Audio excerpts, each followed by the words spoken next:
Oh god, lava.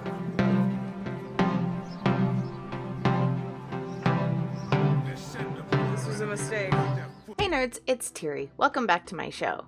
Topics of today include a brief overview of what you can be working on in World of Warcraft in patch 7.2, clearing up a little bit of confusion in the Mythic Plus dungeon changes, an undocumented change regarding mob scaling in the Broken Isles and Blizzard's intentions, a Karazhan prerequisite bug, and PvP rewards to look forward to in Season 3. In patch 7.2, you may be wondering, what the hell should I be focusing on first? First of all, we have the Assault on Broken Shore that we get from Khadgar in Dalaran that sends us to the Broken Shore to open the whole zone up to us. It will also unlock the ability to do the Cathedral of Eternal Night dungeon that came in patch 7.2. Once you get to the Broken Shore, you will have access to the quest Seeking Lost Knowledge. Once you complete this quest, you get the Empowered Elven Tome, which allows you to get your artifact weapon to Knowledge 26. If you have 35 or more artifact traits in your weapon, while in the Broken Isles you will come across the quest Empowered Artifact Traits, which will allow you to unlock the next set of artifact traits for your weapon. While in the Broken Shore, make sure you're turning in Legion Fall War supplies that you pick up in order to advance your Broken Shore buildings. If you're into pet battling, you can talk to the pet trainer in Dalaran to start the quest to get into the Wailing Caverns pet battle dungeon. There's been a lot of confusion regarding the Mythic Plus changes that Blizzard made in patch 7.2. So I want to try to clear it up a little bit. First of all, if you're waiting to get your quest line done in the Broken Shore to get your artifact weapon unlocked, don't bother, because they're not giving you artifact power out of this week's chest, so it's not going to be useless for your new artifact traits that you unlock with the quest line. That was definitely one of the biggest confusion things I saw floating around the internet. It's probably been cleared up by now for most of you because it is now Wednesday, but I wanted to throw it out there. Another thing that's confused people regarding Mythic Plus dungeons is that they're scaling up the difficulty for each rank of dungeon, and they're taking back basically the highest level of desired Mythic dungeon completion for the week, which is 10. It used to be 15. The dungeon ranks are harder, therefore they give better gear. Mythic level 2 and 3 can give you a base item level of 870 gear at the end of the dungeon, while 4 and 5 gives 875 item level, 6 and 7 880, 8 and 9 885, and 9 and 10 890. As for the piece you will find in your Challenger's Bounty in your order hall, it's done a little bit more confusingly in my opinion. The item level from 2 will be 875, 3 880, 4 885, 5 and 6 890, 7 and 8 895, 9 900, and finally 10 905. That used to be the reward of doing a Mythic plus 15. That being said, the Mythic Keystone that you got out of your chest this week reflected the changes in difficulty of the Mythic Pluses. Mob scaling in the Broken Shore wasn't going to be a thing a while back. When Blizzard devs were asked about this, they said that they wouldn't scale the mobs in Broken Shore.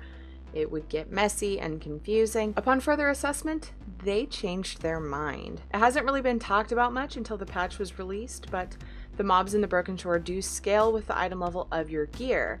Now, they don't scale directly. Their goal is that if you've received upgrades that have made your character 5% stronger, the mobs in the Broken Shore should feel about 1 to 2% stronger than they did before. The reason for these changes is they wanted to make the world feel more relevant and still a bit of a challenge, not just one-shotting everything once you have the best gear. Their base goal is to just make it feel like you're still achieving something when you kill the mobs, but they still want you to feel overpowered in a sense, just not so overpowered that you kill things in 2 shots. To read the full post from the Blizzard devs, check the link in the description. Before we get into PvP rewards for Season 3, there was a little bit of a problem with the Karazhan Heroic coming in with patch 7.2. People noticed that they were asked to get attuned when they were trying to do the heroic version of Karazhan. That was a bug. That was unintended. You may have noticed that your launcher did a small patch today. That should be fixed. You should be able to do Karazhan Heroic without being asked to get attuned for it. The attunement is still there for Mythic Karazhan though.